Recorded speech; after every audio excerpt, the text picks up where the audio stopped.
Se cumple el centenario de la publicación de la medida de la carga del electrón, lo que se ha llamado el experimento Millikan, algo que ha marcado en el tiempo y en el espacio. Estamos hablando de principios del siglo XX, ha pasado ya un siglo, y todavía se realiza este experimento, y no solamente se realiza, sino que tiene y ha tenido una serie de consecuencias que vamos a explicar en los siguientes minutos.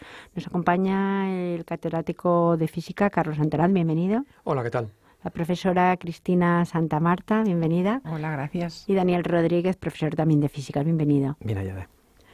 Yo creo que debíamos empezar hablando del personaje, es decir, de Millikan. Millikan es norteamericano. Nace dentro de una familia en la que su padre es un reverendo y su infancia transcurre en ambientes rurales. No parecía que tuviera demasiadas posibilidades para dedicarse luego al experimento y a la física teórica. Profesora Santa Marta. Pues sí, Millikan nace en el centro de Norteamérica. En principio no es una tierra de muchas oportunidades científicas, pero bueno, quien tiene mente la utiliza. Entonces, bueno, pues fue allí a su instituto, hizo allí su vida y lo que le gustaba a él más eran el griego y las matemáticas, que parece que son dos cosas dispares, pero bueno, eran sus aficiones. Se graduó y le dieron un puesto para ser profesor de física. Entonces ahí se metió un poco como de carambola en el mundo de la física, pero bueno, llevaba un bagaje matemático muy importante y le gustó mucho la física cuando empezó a ser profesor. Entonces se hizo un máster en física, obtuvo también una beca en física en la Universidad de Columbia, se doctoró en física también y después de doctorarse, pues sus directores de tesis le recomendaron que se diese una vuelta por Europa, que antes era más cuna de la ciencia, y estuvo un año por Alemania. Después volvió a Estados Unidos para trabajar en el laboratorio de Michelson, que también es un físico muy afamado, es muy famoso el experimento de Michelson-Morley, y le tuvo de ayudante de laboratorio allí. Además, Millikan era un buen profesor, llegó a ser catedrático y le gustaba ejercer la docencia, además de hacer sus experimentos y de investigar. Sí, era el prototipo de profesor universitario, es decir, docente e investigador.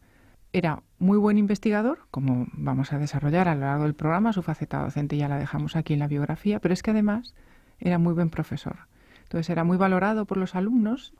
También tenían como profesor a Michelson, que fue el que le llamó para trabajar en el laboratorio, y decían que las clases que daba Michelson en una hora las daba Millikan en una semana, porque Michelson solamente hablaba para los alumnos muy aventajados, entonces eran pocos capaces de seguirle.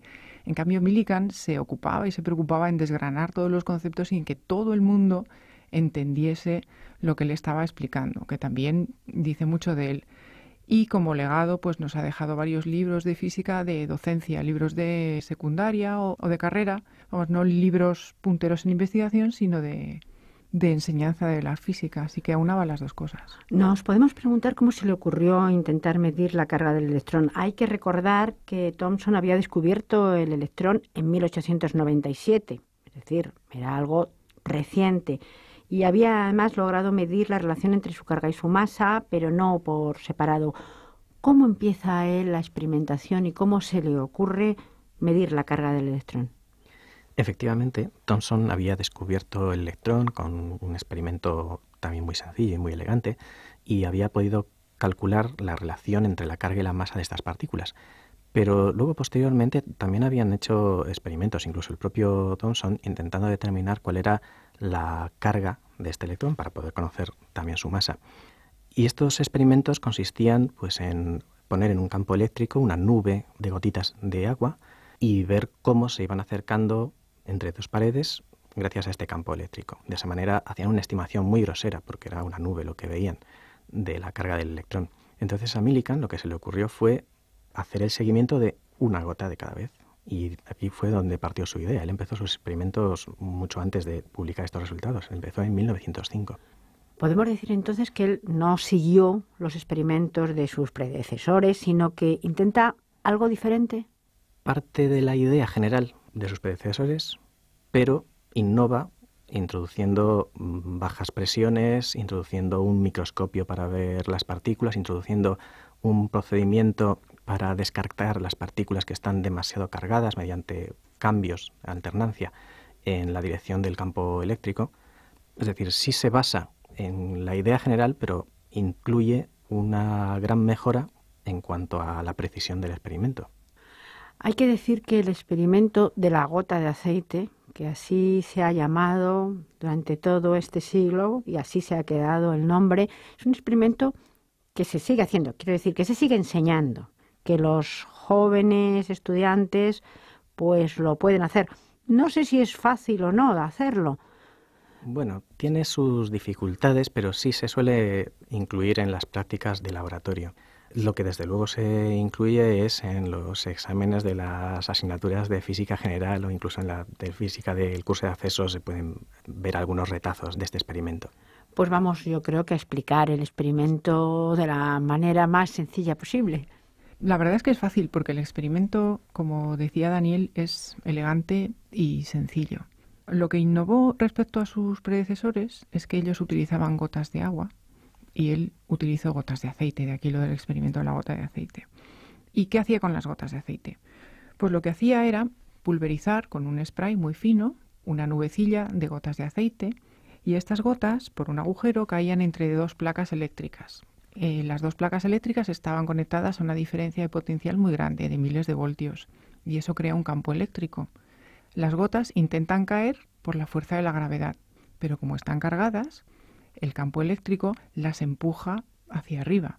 Entonces las gotas están entre las dos placas en suspensión, subiendo y bajando. Dependiendo de si lo que gana es la fuerza de la gravedad, entonces bajan. Si subo el valor del campo eléctrico, pues la gota sube porque la fuerza eléctrica gana a la fuerza de la gravedad. Entonces las gotitas oscilan arriba y abajo entre esas dos placas de metal. Para que nos hagamos una idea, las placas estaban separadas unos 2 centímetros, más o menos. En esa rendija de 2 centímetros, él tenía enfocado un microscopio.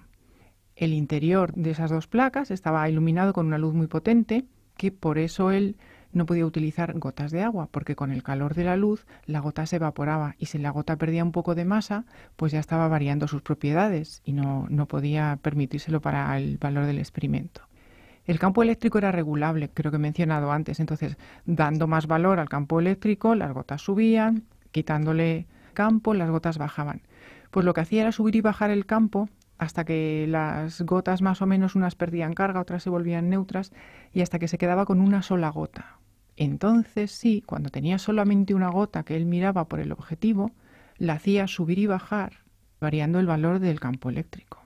Y lo que hacía era medir con dos rayas que él tenía en el microscopio puestas, el tiempo que tardaba en ir de una raya a otra, entonces medía la velocidad de caída o de subida. Entonces, el experimento es sencillo, pero es más que meticuloso, porque tienes que tener una gota, primero el tiempo dedicado a subir y bajar el campo eléctrico para quitarse todas las otras gotas del campo de vista, quedarse solamente con una gota y empezar a medir el valor del campo y los tiempos de subida y bajada con la precisión que te da el tener que estar mirando las dos rayitas, que también, lógicamente, esto te induce a un error. O sea, que es una prueba de paciencia el experimento. Y esto lo hizo, claro, con muchísimas gotas durante muchísimo tiempo.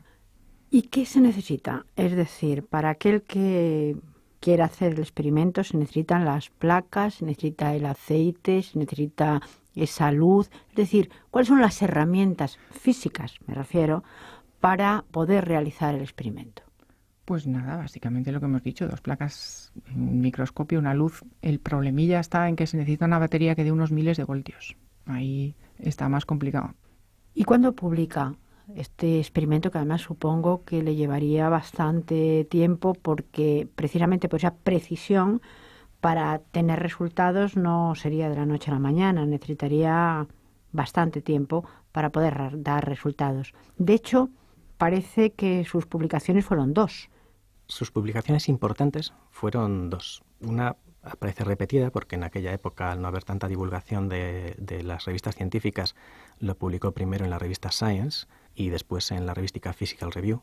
Y cuando hizo público este descubrimiento, un físico austríaco repitió el experimento y no sabemos cómo lo hizo, pero Él publicó que había encontrado cargas que eran 1/3 de la carga del electrón. Entonces Millikan tuvo que volver a hacer sus experimentos con más precisión todavía para demostrar que la carga del electrón, la carga elemental en la naturaleza, era la que él había dicho anteriormente y que no había fracciones de esta carga. El resultado de estos experimentos más precisos es lo que dio lugar al artículo también publicado en Physical Review de 1913.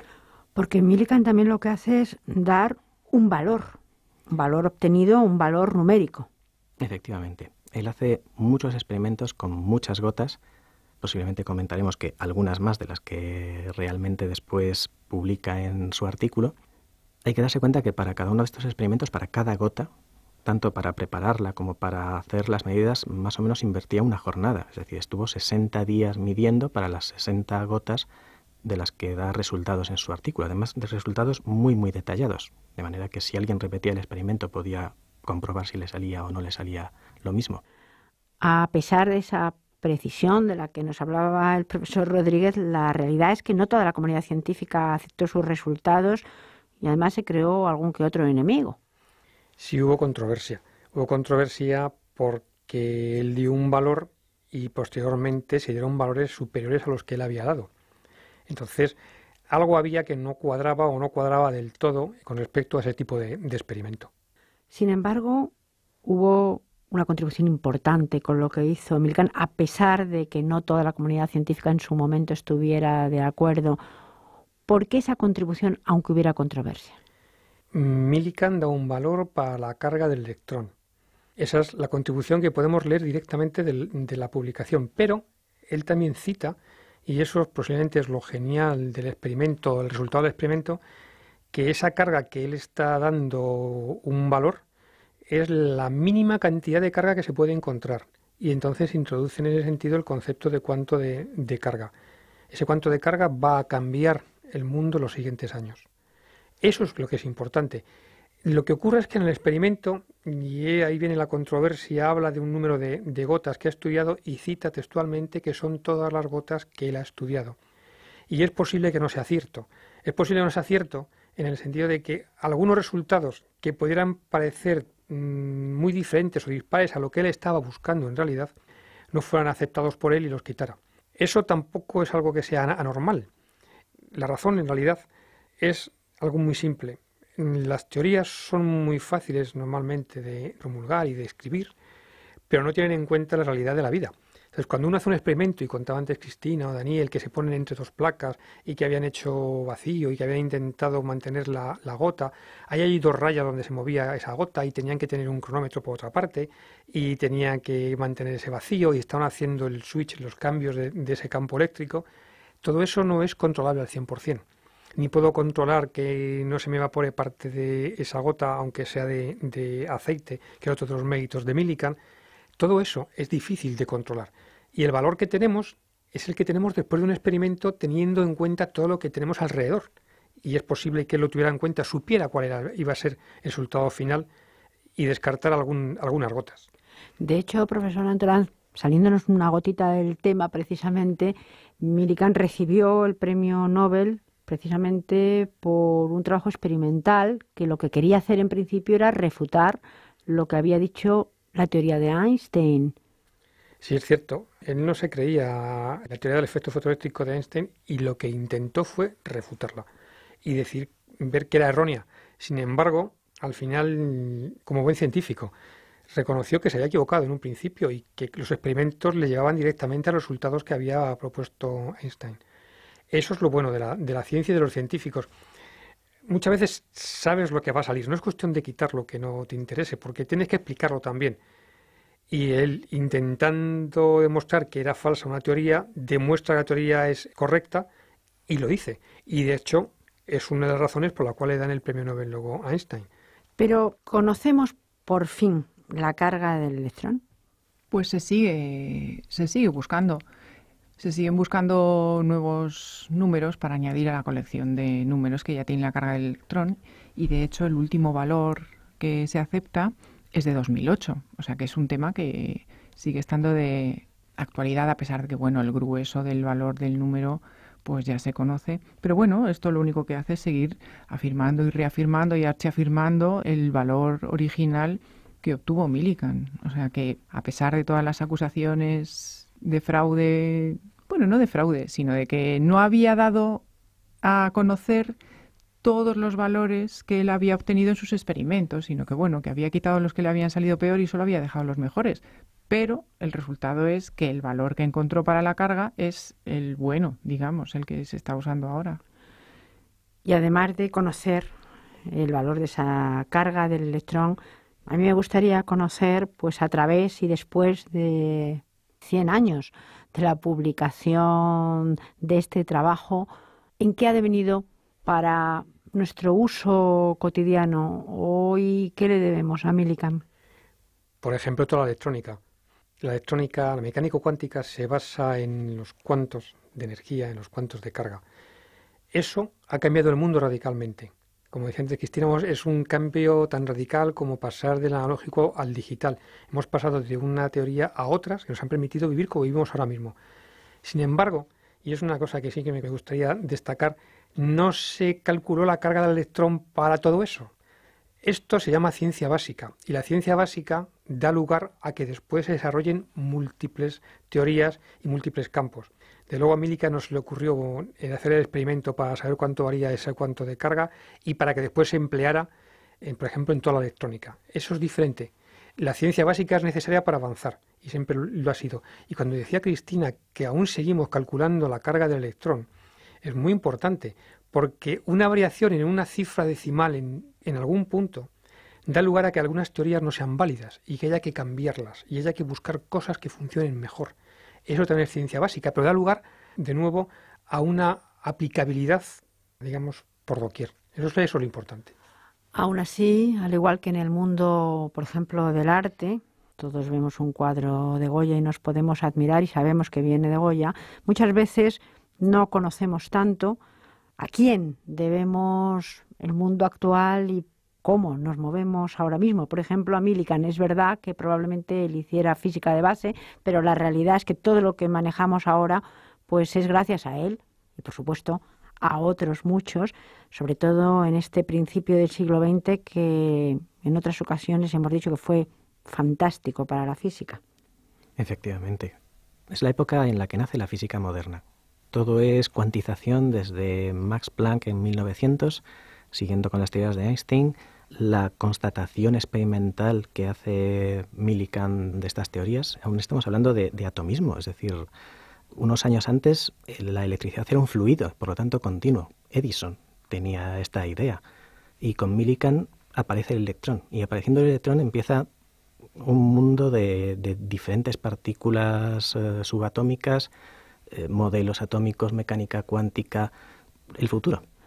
Y en el mundo de la ciencia, profesora Santa Marta, además, por supuesto, de constancia, de hacer y experimentar una y mil veces, lo hemos visto en este experimento, también hace falta mucha imaginación. Hace falta imaginación y perseverancia. Como decía algún famoso, que las musas te pillen trabajando. Pues muchísimas gracias a los tres. A ti. A ti. Gracias.